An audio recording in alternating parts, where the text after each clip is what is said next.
দর্শক আপনারা দেখছেন এই মুহূর্তে সরাসরি অবস্থান করছে নতুন বাজার বাটা থানার সামনেই।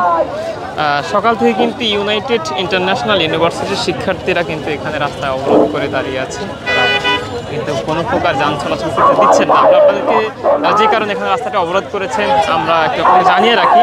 ইউনাইটেড ইন্টারন্যাশনাল ইউনিভার্সিটির শিক্ষার্থীদেরকে 25 জন শিক্ষার্থীদেরকে অবৈধভাবে বহিষ্কারাদেশ তুলে নেওয়া এবং আওয়ামী লীগ সিন্ডিকেট ও স্বেচ্ছাচারী কর্তৃপক্ষের বিরুদ্ধে প্রশাসনিক ব্যবস্থা গ্রহণের দাবিতে অনির্দিষ্টকালের জন্য নতুন বাজার ব্লকেট করে ইউনাইটেড ইন্টারন্যাশনাল ইউনিভার্সিটির শিক্ষার্থীরা।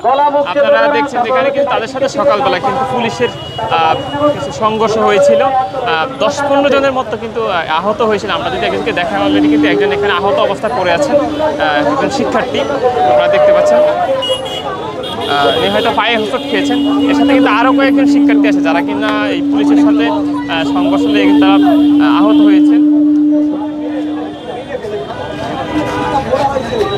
আমরা আপনাদেরকে একটু ঘুরে ঘুরে দেখানোর চেষ্টা করছি। দর্শক আপনারা দেখছেন এখানে কিন্তু শিক্ষার্থীরা আপনার রাস্তা অবরোধ করে, রাস্তা ব্লকেট করে, এই যে তারা বলছে যে অনির্দিষ্টকালের জন্য আমাদের এই নতুন বাজার ব্লকেট থাকবে যতক্ষণ পর্যন্ত না আওয়ামী সিন্ডিকেট এবং এই আপনার 25 জন ছাত্রকে আবার তারা পুনর্বহাল না করবে ততক্ষণ পর্যন্ত আমরা আমাদের এই আন্দোলন চালিয়ে যাবো এবং এই ব্লকেট কর্মসূচি চালিয়ে যাবে।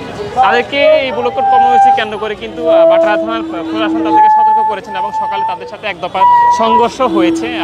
আমরা একটু বলে রাখি, আমরা কিছুক্ষণ আগে প্রশাসনের সাথে কথা বলে জানতে পেরেছি তারা তাদেরকে কন্ট্রোল করতে না পেরে তারা উপর থেকে আরও কিছু ফোর্স এখানে আনানোর জন্য কথা বলেছেন। তারা বলছেন কিছুক্ষণের মধ্যে তারা এখানে এসে পৌঁছবে।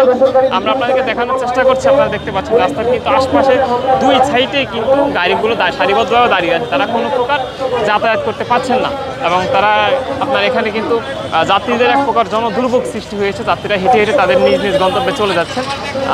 আপনারা দেখতে পাচ্ছেন গাড়িগুলো সব দাঁড়িয়ে রয়েছে এবং শিক্ষার্থীরা তাদের আন্দোলন কর্মসূচি চালিয়ে দিয়েছে।